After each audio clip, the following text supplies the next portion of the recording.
जल्दी छुपा। छुपा। कहा सर, फिर हमरा नाम पे कोनो कंप्लेंट भइल का? सुन ली है कि तू आज केहू के जान बचावला है। ओ, यही से आप आइल बानी हमके थाने ले जाए खातिर? धन्यवाद देत बानी।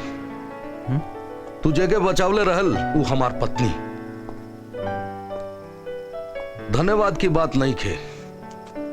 एक गुंडा के पोशाक के पीछे सूरज तू एक अच्छा इंसान हवा।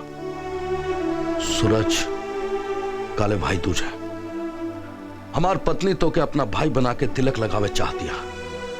कल तू हमरा घर आ सकेला? जिंदगी में एक की चीज की कमी रहे, केहू के भाई नहीं बन पाइल।